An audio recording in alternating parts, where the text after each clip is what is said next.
अस्सलाम वालेकुम या साहिबुल असर व ज़मान। सिरात मुस्तकीम ते शैतान बैठा है जी। मौला अलैहिस्सलाम सिरात मुस्तकीम है।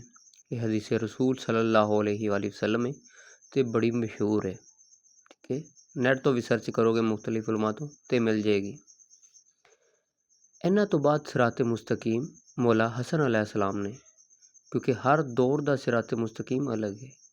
वक़्त दे अली इस टाइम मौला हसन सन ते फिर सिरात मुस्तकीम वो ने। फिर इन्हां तो बाद सिरात मुस्तकीम मौला हुसैन अलैहिस्सलाम ने।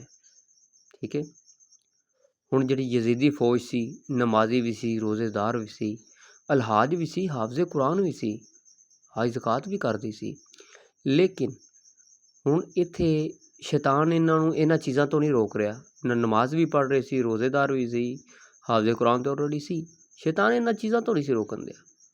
ठीक है, बल्कि शैतान ने अल्लाह पाक नूं चैलेंज भी कीता सी कि अल्लाह मैं सिराते मुस्तकीम ते बैठांगा, लोकां नूं गुमराह करांगा। कुरान पाक दे विच आयत है, तर्जमा भी है। उन्हें कहा सी मैं सिराते मुस्तकीम ते बैठांगा। उन्हें किदों कहा सी मैं नमाज ते बैठांगा, रोज़े ते हज ज़कात ते उन्हें कहा ही नहीं सी। उन्हें कहा मैं सिराते मुस्तकीम सी।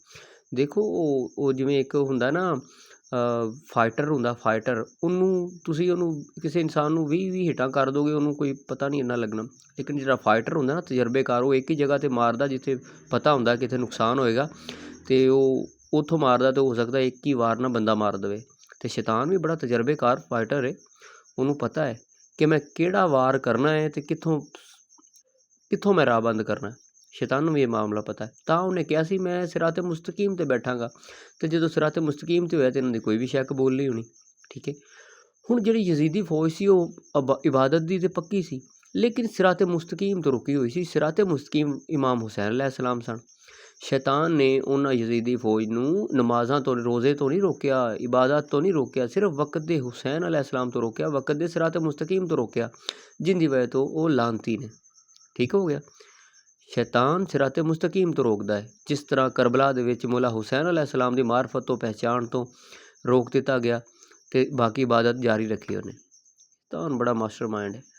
अच्छा, हर इमाम अपने अपने वक़्त दा सिराते मुस्तकीम है। इस तरह ही जिस दौर दे विच जिस इमाम नूं छड्डिया गया, समझो उत्थे ही सिराते मुस्तकीम तो लोग अलग होए तो गुमराही विच चले गए। अज दा सिराते मुस्तकीम इमाम महदी अलैहिस्सलाम ने जी। अज दे अली भी, अज दे हसन, अज दे हुसैन, वो इमाम महदी अलैहिस्सलाम ने। अज दे सिराते मुस्तकीम इमाम महदी अलैहिस्सलाम ने। इस गल नूं ज़हन च बिठाओ, कुलिया है। यानी शैतान नमाज, रोज़े, हज ज़कात, अज़ादारी तो भी जी यह भी गल नाल जी, अज़ादारी तो भी 11 इमामां दे फज़ाइल तो भी नहीं रोकेगा, मातमदारी तो भी नहीं रोकेगा जी, नहीं रोकेगा। बल्कि रोकेगा पता क्यों, किंदे तो? सिराते मुस्तकीम तो इमाम महदी अलैहिस्सलाम दी पहचान नहीं होण देगा। लोकां नूं दूसरे मामलिਆਂ ਵਿੱਚ मसरूफ रखेगा ते बस वक़्त दे इमाम तो रोकेगा, क्योंकि वो सिराते मुस्तकीम है ना। ਉਹਦੇ ਤੋਂ दूर रख के ਤੁਹਾਨੂੰ जालत ते गुमराही दी मौत देगा जी। क्योंकि सिराते मुस्तकीम दा कुलिया समझ गए हो ना। वो इबादत तो नहीं रोकदा, वो सिराते मुस्तकीम तो रोकदा है। ते जिहड़ा बंदा अपने वक़्त दे इमाम तो गाफिल है ना, या वक़्त दे इमाम नूं वो ज़रूरी नहीं समझदा कि अच्छा ठीक है कोई गल नहीं, उन्होंने ज़रूरी नहीं समझा, तरजीह नहीं दिंदा। उहदी ना आज़ादारी किसे काम आनी है, ना उहदे फज़ाइल बड़े किसे काम आने ने, क्योंकि उन्हें अपने वक़्त दे इमाम नूं दूर कीता होया, वो सिराते मुस्तकीम तो भटकिया होया है। गल समझी? यह गल वाकई बड़ी खतरनाक है। तो उन्होंने लोगों तो मेरी माजरत है जिन्होंने गुस्सा लग रहा है, लेकिन गल हकीकत है। क्योंकि तुसी अगर वक़्त दे इमाम नूं छड्ड दिता ना, सिराते मुस्तकीम नूं छड्डता, तो फिर तुहाडी कुछ भी कबूल नहीं जे, फिर तुहाडे उल्ट पै जानी हो गेम। ठीक है, सिराते मुस्तकीम वक़्त दा इमाम है, तो इस टाइम सिराते मुस्तकीम इमाम महदी अलैहिस्सलाम है, तो फरमाने रसूल सल्लल्लाहु अलैहि वसल्लम ही है। जिहड़ा बंदा भी अपने वक़्त दे इमाम दी मार्फत तो बगैर मर गया, वो जहालत ते कुफर ते मरिया, गुमराही जहालत कुफर ते मर गया। ठीक है, हुण अगर कोई बंदा जो भी कर रहा है, जो तो मुराद जो भी इबादत कर रहा है, अगर वो अपने वक़्त दे इमाम की पहचान नहीं, अगर वो अपने वक़्त दे इमाम की नुसरत नहीं कर रहा, वक़्त दे इमाम की गल नहीं कर रहा, लोगों को मार्फत नहीं दे रहा, तो गुमराही ते आ। शैतान ने वक़्त दे इमाम तो रोकिया होया है, सिराते मुस्तकीम तो रोकिया होया है। यह गल नूं अच्छे तरीके बिठा लो। तुसीं सिराते मुस्तकीम तो मुराद अज तो 1400 साल पहले वाले अली बादशाह नूं ना समझो। अज दा अली, अज दा हसन, अज दा हुसैन, अज दा मौला जाफर सादिक अलैहिस्सलाम, सारे दे सारे जिहड़ा है ना, वो इमाम महदी अलैहिस्सलाम है।